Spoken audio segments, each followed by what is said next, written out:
Job లేక ఇబ్బంది పడుతున్నారా? అయితే మెడికల్ కోడింగ్ మీకు మంచి ఆప్షన్. వెంటనే కాల్ చేసి కోర్సులో జాయిన్ అవ్వండి. నేను ఒక అమ్మాయిని ప్రేమించాను సార్. మీరేం చేస్తుంటారు భరత్? నేను సాఫ్ట్వేర్ ఇంజనీర్ అండి. ఓకే, అమ్మాయి అంటే ఎడ్యుకేటెడ్ మేడం, కానీ జాబ్ లేదు, ఇంట్లోనే ఉండేది తను. అసలు మీ పరిచయం ఎలా జరిగింది అది చెప్పండి ఒక్కసారి డాక్టర్ గారికి. పరిచయం అంటే సార్, తనది మా పక్కూరే అండి. అప్పుడప్పుడు కాలేజ్ టైంలో గట్రా తెలిసిన మొహమే మేడం.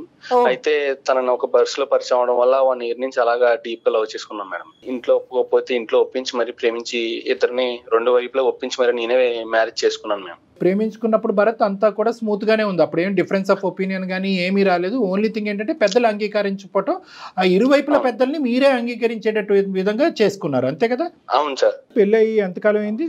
అంటే సార్ ఇప్పటికి డివోర్స్ కూడా అయిపోయింది సార్.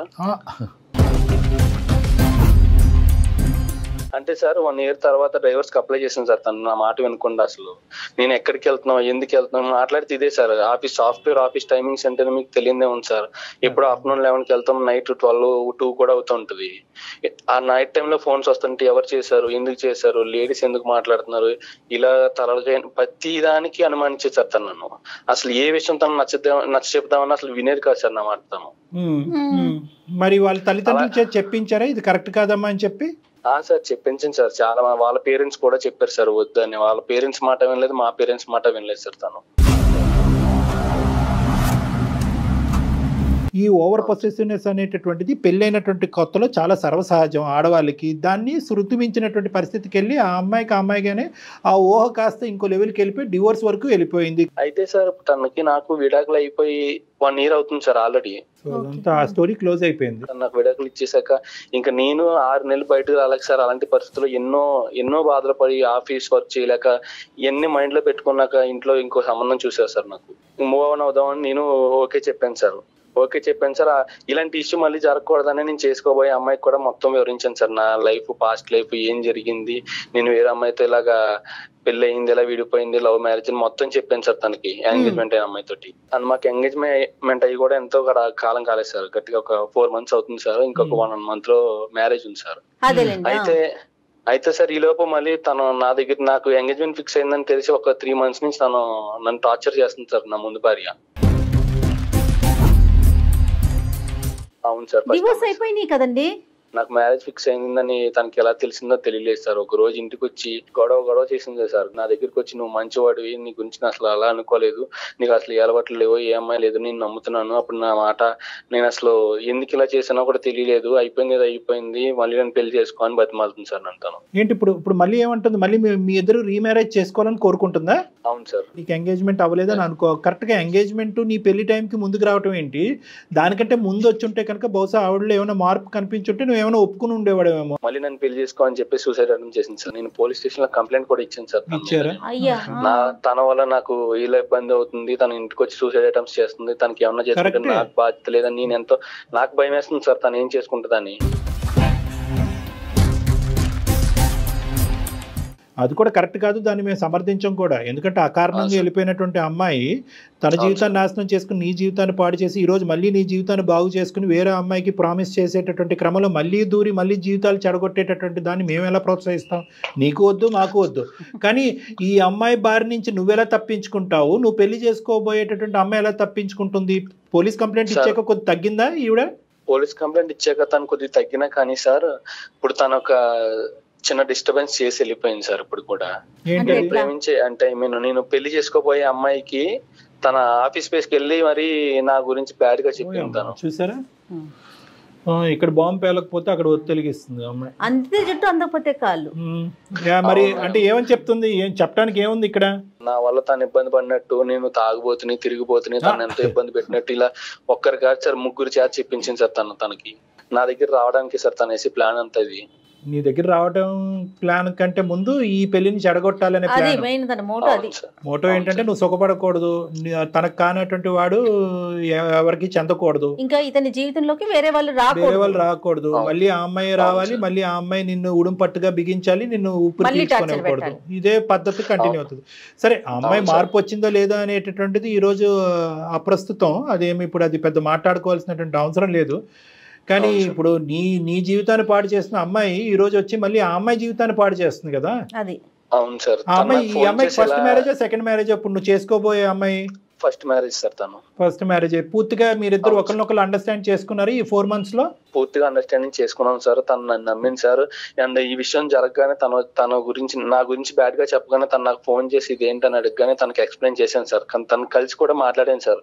తను అంతా క్లియర్ గా ఉంది కదా సార్. కానీ కాకపోతే మళ్ళీ ఈ పెళ్లి అయ్యాక కూడా తర్వాత ఇలా జరిగితే నా వల్ల నేను తట్టుకోలేను సార్. నువ్వు మాకు చేయడానికి కారణం ఏంటి? ఇప్పుడు మొదటి అమ్మాయితో మాట్లాడాలనా, లేదంటే ఆ అమ్మాయి పరిస్థితి అలాగే ఉంటది, ఇప్పుడు నేను చేసుకోబోయే అమ్మాయిని ఆలోచింపజేయండి అనా? సార్ నాకు మొదటి అమ్మాయి వద్దు సార్. నాకు రెండవ అమ్మాయి ఇప్పుడు చేసుకోబోయే అమ్మాయికి నాకు ఫ్యూచర్ లో ఎలాంటి ప్రాబ్లమ్స్ వస్తాయన్న భయం ఉంది సార్ నాకు. నేను అలాంటి ఫేస్ చేయలేను సార్. మాకు ముందుగానే పెళ్లికి ముందుగానే మీరు ఏమన్నా ఒక సజెషన్స్ ఇస్తారు, మాకు మా బంధాన్ని నిలబడతారని చెప్పేసి మిమ్మల్ని ఆశ్రయించాను సార్ నేను. సరే, ఇప్పుడు నువ్వు చేసుకోబోయే మంచి ఆలోచనే. చేసుకోబోయే అమ్మాయి పేరు మాధవి సార్. మాధవి గారు. సో ఏం చేసావంటే, వాస్తవానికి నీ ఈమెయిల్ వచ్చిన తర్వాత మేము కొన్ని ఎంక్వైరీస్ కూడా జయ మేడం కండక్ట్ చేశారు. మన టీం ద్వారా జయ మేడం కొన్ని ఎంక్వైరీస్ కండక్ట్ చేయించి వాస్తవానికి నీ భార్యతో కూడా మాట్లాడారు. ప్లస్ మీ ఆఫీస్లో ఉండేటటువంటి కొన్ని క్లోజ్ ఫ్రెండ్స్, ఫ్యామిలీ ఫ్రెండ్స్తో కూడా మాట్లాడటం జరిగింది. ఎందుకంటే ఈ భరత్ అనేటటువంటి అబ్బాయి నిజం చెప్తున్నాడు అనేటటువంటిది అనుకోవటానికి ఏముంది? పాప మా అమ్మాయి ఎన్ని ఆపసాపాలు పడిందో, ఎంత క్షోభం అనుభవించిన తర్వాత ప్రేమించినటువంటి అమ్మాయి పెళ్ళైనటువంటి 1 year తర్వాత డివోర్స్ తీసుకోవటం అనేటటువంటిది చాలా రేరెస్ట్ ఆఫ్ రేర్ సిచ్యువేషన్. అది చదువుకున్నటువంటి. సో కండక్ట్ చేస్తే కనుక మాకు తెలిసినటువంటిది ఏంటంటే, నువ్వు కంప్లీట్గా క్లీన్ చిట్గా బయటకు వచ్చావు. నీ మీద ఎటువంటి అభాండం కూడా మా టీం వాళ్ళకి కనిపించలేదు, ఎటువంటి అనుమానం కూడా మాకు రాలేదు. తర్వాతే మేము నీ ఫోన్ కాల్ సెలెక్ట్ చేసి నీతో మాట్లాడటం అనేది జరుగుతుంది. లేదంటే ఏం చేసి ఉండేవాళ్ళము, ఈ అమ్మాయితో మాట్లాడిపించేది ఏందిరా బాబు, ఆ అమ్మాయి ఫోన్ కలుపు, నీ బండారం అంతా బయటపడుతుంది అని ఉండేవాళ్ళం. అర్థమైంది కదా?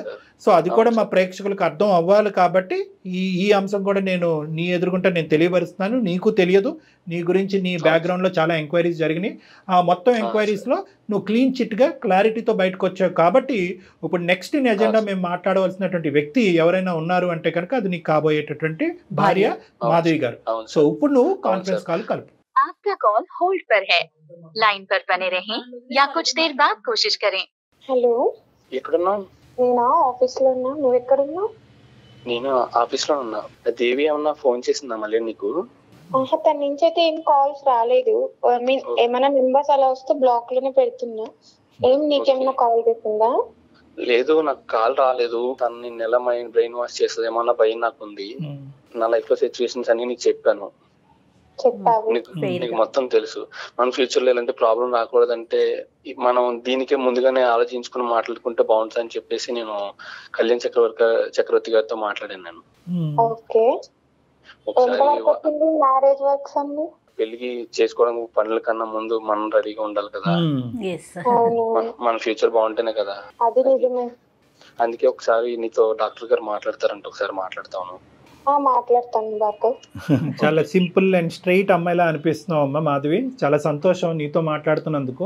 బహుశా పెళ్ళి అయిన తర్వాత మీరిద్దరు వచ్చుంటే కనుక ఇష్యూ ఇంకో విధంగా ఉండేదేమో, ఇంకా జటిలంగా ఉండేది, ఇంకా కాంప్లెక్స్గా ఉండేది. పెళ్లికి ముందే రావటం అనేది నిజంగా ఆ అమ్మాయి మీకు పెళ్లికి ముందే మీకు ఒక బల పరీక్ష అనేది పెట్టింది. ఎవరు? దేవి అనే అమ్మాయి, మన భరత్ వాళ్ళ ఎక్స్ వైఫ్. సో మీరేంటంటే పెళ్లికి ముందే ఈ పరీక్ష పాస్ అవుతే కనుక మీకు అసలు ఏ ఒడిదొడుకు ఉండదు. దీనికి మించినటువంటి ఛాలెంజ్ ఒక భార్యాభర్తల మధ్యన ఏదో వస్తుందని నేను అనుకోను.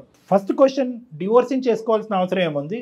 సెకండ్ క్వశ్చన్, దేవి నీకు 1కి 10 సార్లు ఫోన్ చేసిన తర్వాత నీ బ్రెయిన్ వాష్ చేయడానికి ఏమేమి చెప్పేది నీకు?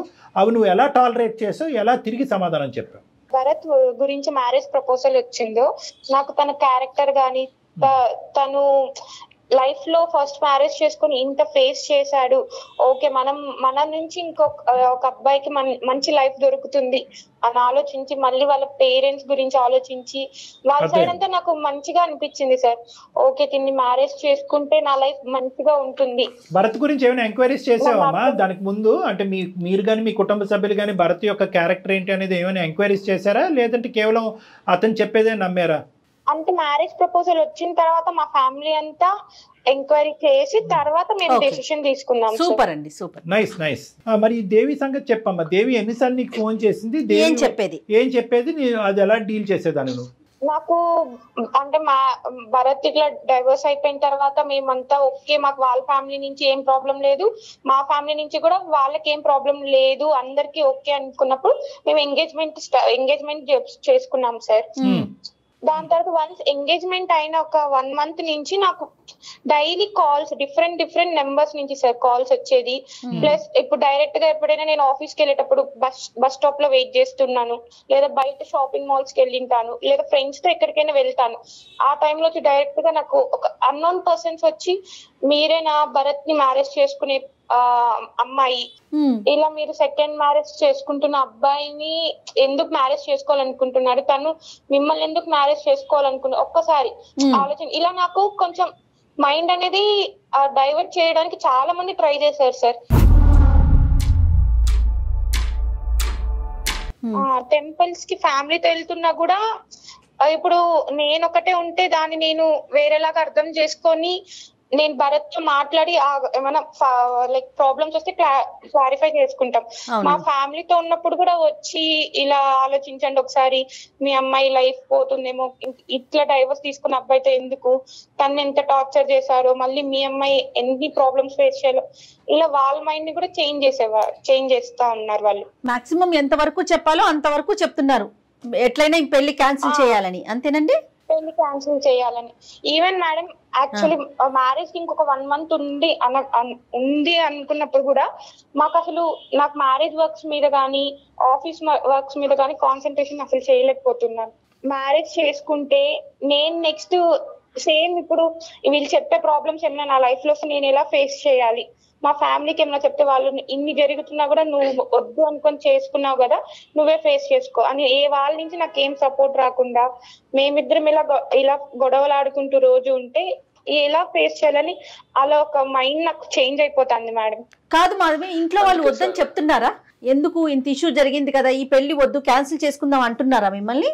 అంటే వాళ్ళు ఆలోచించు ఒకసారి, ఇంత లైక్ ఇప్పుడే కాదు కదా, ఆలోచించు, ఇతను కాకపోతే ఇంకా బెటర్ గుడ్ పర్సన్ రావచ్చు కదా, ఇలా చెప్పేవాళ్ళు. కానీ నువ్వైతే మాత్రం నాకు భరతే కావాలని పట్టుబట్టేదానమ్మా.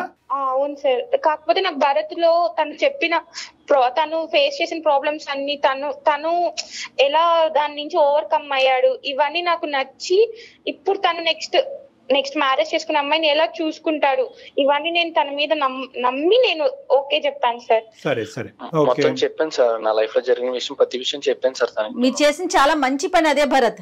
చెప్పారు భరత్. ఇప్పుడు ఒకటి నెంబర్ 1 మీరు చెప్పకపోయినా తెలుసుకోవచ్చు వాళ్ళు, ఎందుకంటే ఇదేదో ఎక్కడో అప్పుడు నెగటివిటీ అవుతుంది కదా, ఎక్కడో మారుమూల ప్రాంతంలో పెళ్లి చేసుకోవటం కాదు, మీరు అప్ఫ్రంట్ గా చెప్పారు, అది అప్రిషియేట్ చేస్తాము. నెంబర్ 1. నెంబర్ 2 ఏంటంటే వాళ్ళ ఎంక్వైరీస్ లో కూడా మీ క్యారెక్టర్ కరెక్ట్ అని తెలిసింది.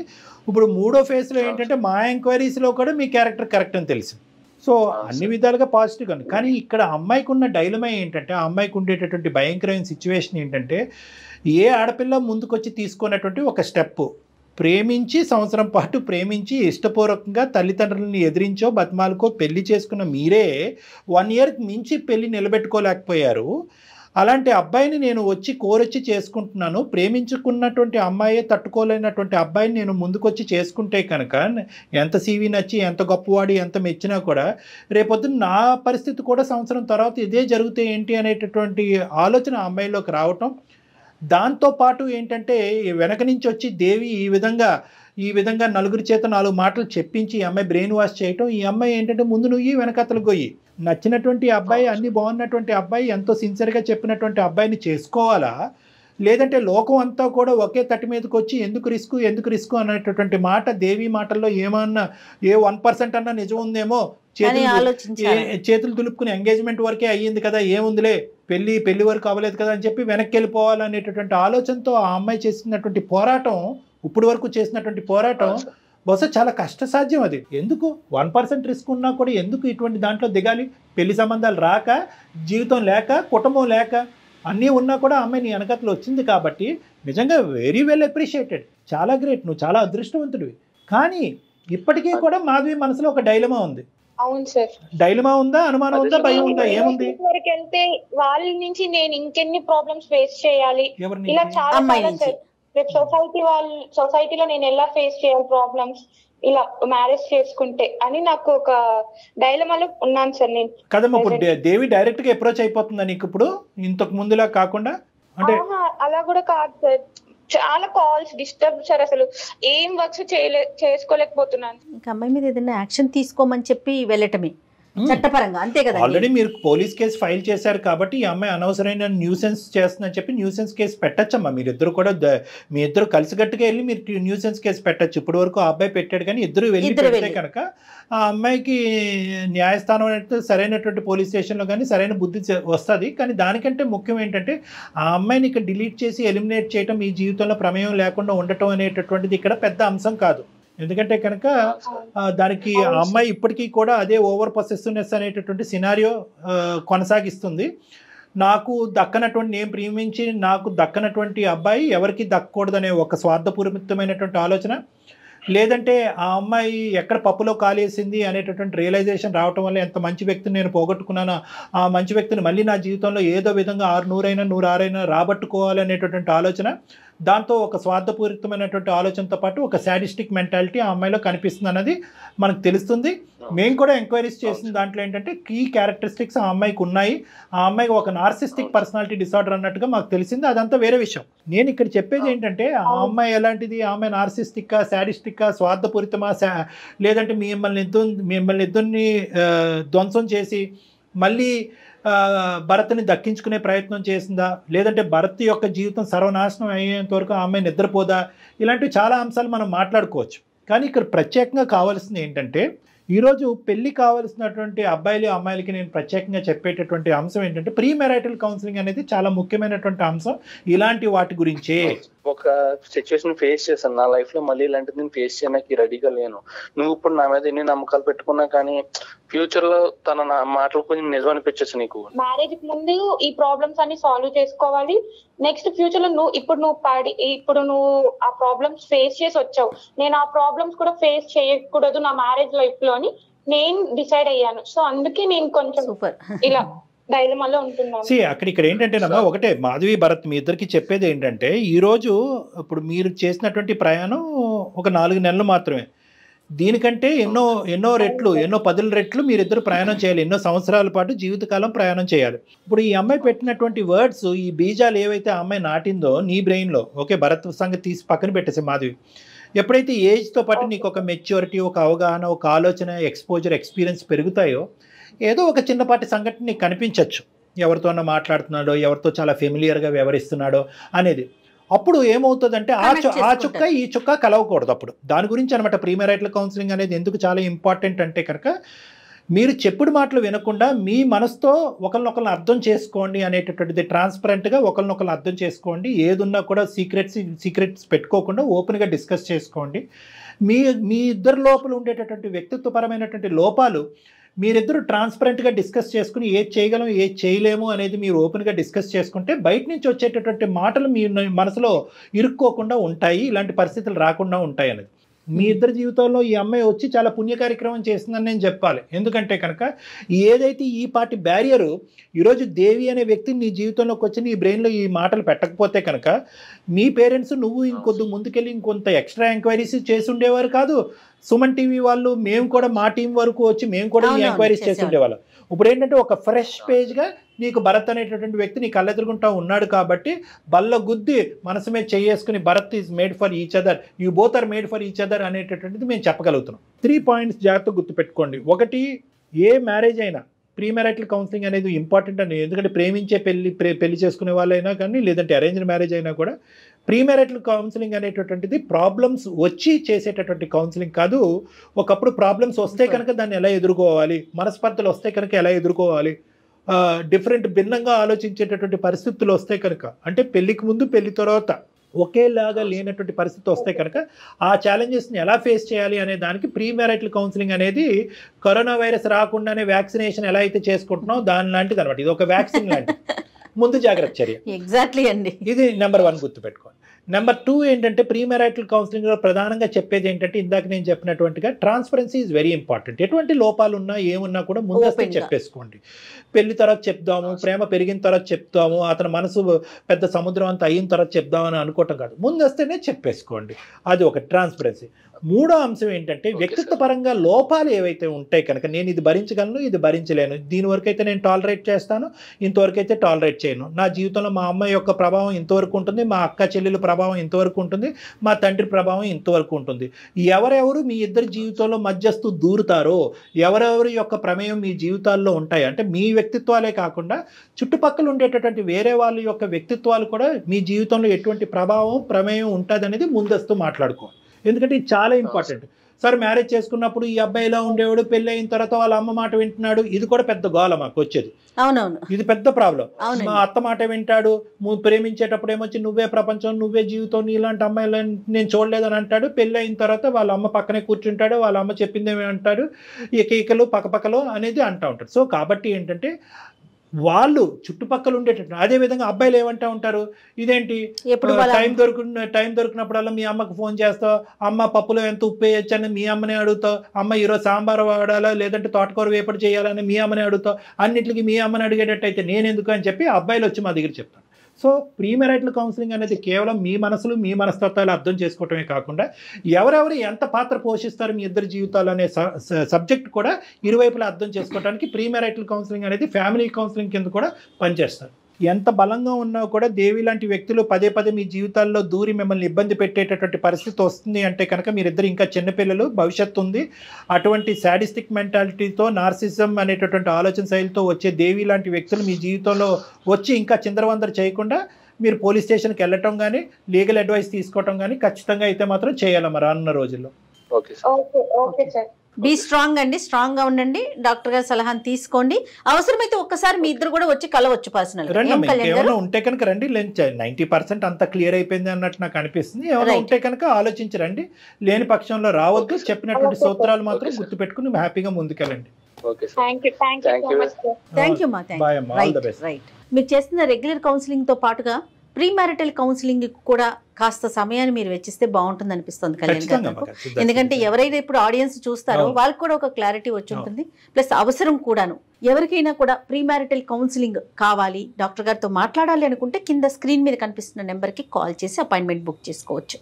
రైట్ కళ్యాణ్ గారు, ఎనీహో చిన్న చిన్న డౌట్స్ చాలా మెచ్యూర్డ్ గా ఉన్నారు ఇద్దరు కూడా, ముఖ్యంగా అమ్మాయి కూడా ఓపెన్ గా ఉన్నారు. అంటే చాలా మన వర్క్ అనేది చాలా ఈజీ అయిపోయింది. రైట్ అండి, ఇంకొక ఎపిసోడ్తో కలుద్దామండి. నమస్తే.